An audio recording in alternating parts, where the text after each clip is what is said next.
तो नमस्कार है दोस्तों, वेलकम है आप सभी का।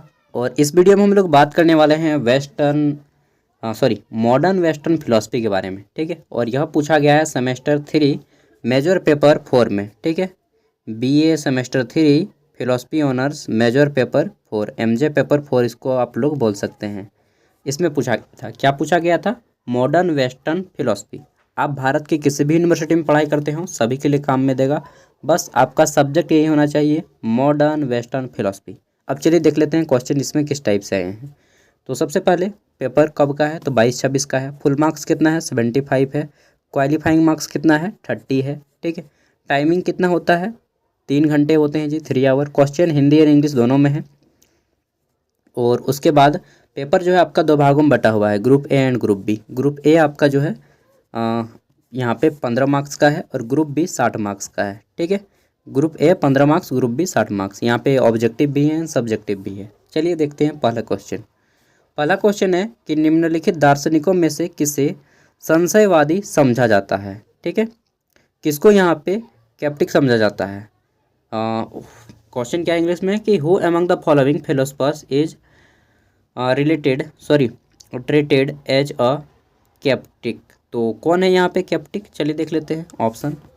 तो देखिए ऑप्शन में राइट आंसर हो जाएगा ह्यूम। और इसके साथ ही कभी कभी ह्यूम ना दे करके आपको ये वाला ऑप्शन दे देता है पैस्कल का। ठीक है, तो नोट करते जाइएगा, ताकि अगर ह्यूम ना रहे तो पैस्कल भी आप लिख सकते हैं। ठीक है, सॉरी टिक लगा सकते हैं, जो भी है टिक लिखना ही होगा वहाँ पे। मार्क तो दिया नहीं जाएगा स्पेशली 5 को क्वेश्चन के लिए। अगला है कांट के दर्शन में बोध शक्ति को किस नाम से जाना जाता है? ठीक है, तो उसमें कांट के दर्शन में बोध शक्ति को प्रागनुभविक द्वंद्व समीक्षा के नाम से जाना जाता है। ठीक है, आगे देख लेते हैं नेक्स्ट क्वेश्चन। जो लोग इंग्लिश में ज़्यादा कंफर्टेबल फील करते हैं वो लोग इंग्लिश में पढ़ेंगे, जो लोग हिंदी में ज़्यादा कंफर्टेबल फील करते हैं वो हिंदी में पढ़िएगा। क्वेश्चन नंबर सी हमारा, द्वंद्वात्मक पद्धति किसे कहते हैं? ठीक है, डायलेक्टिकल मेथड गिवन बाय, तो किसके द्वारा दिया गया? सॉरी, किसे कहते हैं मैंने बोल दिया, किसने दिया? ठीक है, किस फिलोसफर के द्वारा दिया गया है? तो देखिए वैसे तो बहुत सारे फिलोसफर के नाम आते हैं इसमें द्वंद्वात्मक पद्धति में, डायलेक्टिकल में, लेकिन विशेष रूप से आपको ये याद रखना है हेगल को, सुकरात को और प्लेटो को। ठीक है, अब यहाँ पे हेगल दिया है तो हम हेगल को ही मारेंगे जी, हेगल जो भी आप पढ़ रहे हैं। नेक्स्ट है हमारा डी नंबर कि मानव बुद्धि से संबंध निम्बंध एक बुक है, नॉवेल है, मानव बुद्धि से संबंध। ठीक है, ये निम्बंध पुस्तक किसकी रचना है? ठीक है, इंग्लिश में है आपका ह्यूमन अंडरस्टैंडिंग। ये जो नॉवेल है किसके द्वारा लिखा गया है? ऐसे ये लिखा गया है दोस्तों, किसके द्वारा? तो राइट आंसर हो जाएगा सर जॉन लॉक के द्वारा, ऑप्शन डी हो जाएगा लॉक। ठीक है, आगे देख लेते हैं नेक्स्ट क्वेश्चन। क्वेश्चन नंबर 5, इसमें पूछा गया है डेकार्त के बारे में कि डेकार्त किस सिद्धांत को प्रतिपादित किया जिसका संबंध मस्तिष्क एवं शरीर के बीच के संबंध से था? ठीक है, तो राइट आंसर क्या हो जाएगा? इन्होंने जो दिया है इनमें से कोई नहीं होगा, क्योंकि जो इनका जो दिया गया सिद्धांत वह है आपका संशयवाद। ठीक है, संशयवाद का सिद्धांत डेकार्ट ने दिया है।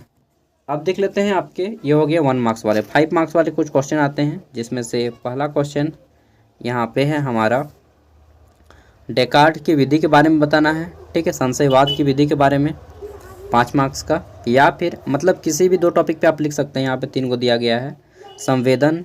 ठीक है, और तीसरा है आपका परागनुभविक। तो परागनुभविक या संवेदन, जो भी आपको टॉपिक अच्छा लगे आप इसमें से किसी 2 टॉपिक पे लिख सकते हैं। आप बोलिएगा यार ये क्या दिख रहा है यहाँ पे? तो दोस्त चटाई पे मैंने फ़ोटो खींचा था, वो चटाई का कटा हुआ भाग है। ठीक है, आगे देख लेते हैं। नेक्स्ट है हमारा, एक मिनट यहाँ पे हमारा क्या गया है कि नहीं, एक के संक्षिप्त उत्तर दे, सॉरी यहाँ पे किसी एक का आपका गाइडेंस पढ़ते जाना है। ठीक, क्वेश्चन नंबर 2 में बोला गया है किसी एक का देना है और इसमें से फिर किसी एक का देना है। ठीक है, तो ऑप्शन इसमें बहुत ज़्यादा मिल जाता है कि आप जिसमें बनाएं। ठीक है, चिदनु। और दूसरा है हमारा विषय ई विज्ञान, सब्जेक्टिव स्पिरिट, और हमारा तीसरा है समवृत्ति। ठीक है, फोनेमेन क्या है? फेनोमेनॉन। तो देखिए फिलॉसफी तो मैं पढ़ता नहीं हूँ, इसे क्वेश्चन पेपर का वीडियो बनाने के लिए आप लोग को देने के लिए प्रीवियस ईयर पढ़ना पड़ता है।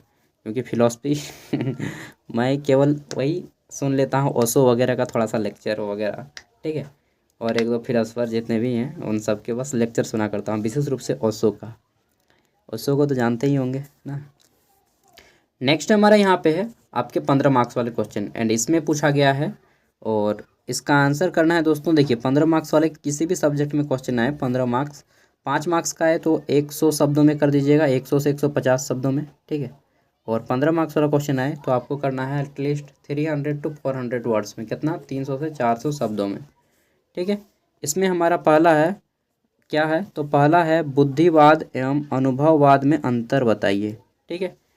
तो डिस्टिंग्विश करना है between,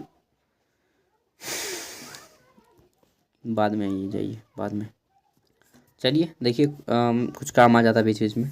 distinguish between rationalism and empiricism, ठीक है। तो बुद्धिवाद एवं अनुभववाद में अंतर बताना है आपको कि बुद्धिवाद क्या है। और जब भी आपको अंतर वाला क्वेश्चन पूछा जाएगा, ठीक है, तो आपको इस तरह से लिखना है, यहाँ पे लिखना है बुद्धिवाद, इधर लिखना है आपको अनुभववाद, ठीक है। आप इंग्लिश में भी लिख सकते हैं रैशनलिज्म, और आपका क्या है, एम्पिरिसिज्म, और साथ में बीच में एगो लाइनिंग कीजिए।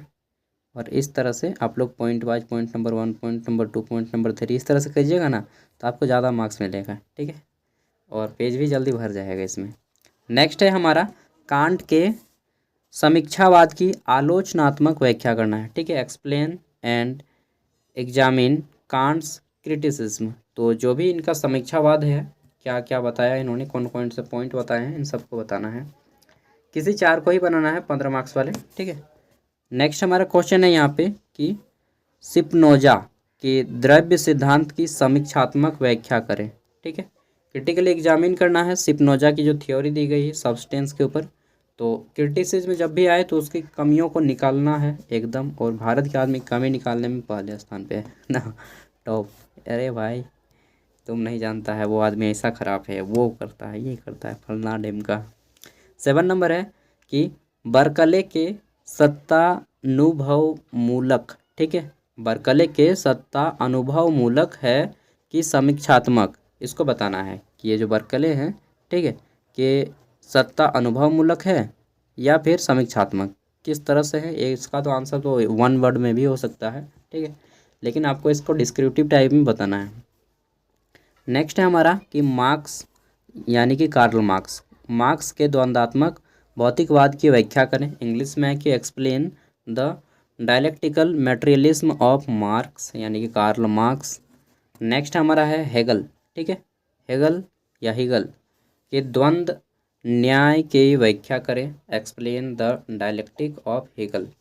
तो ये दोस्तों कुछ क्वेश्चन हैं आपके जो कि पूछे गए थे सेमेस्टर 3, किसमें, मेजर पेपर 4 में। इसके बाद major paper 5, AEC paper, MDC paper, SEC paper, सभी के मैं अपलोड कर दूंगा जैसे जैसे एग्ज़ाम होता है। एंड एग्ज़ाम से पहले भी मैं कुछ पेपर अपलोड कर दूंगा जो कि कॉमन कोर्स के सबके लिए है, ठीक है।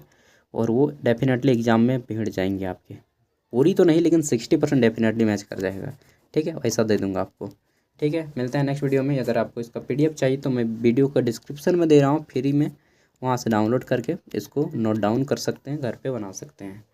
और एक चीज़, इन सब को मैं अलग से कोई टेलीग्राम वगैरह, इंस्टाग्राम वगैरह नहीं चला यूज़ करता हूँ, ओनली ऑन यूट्यूब, ठीक है।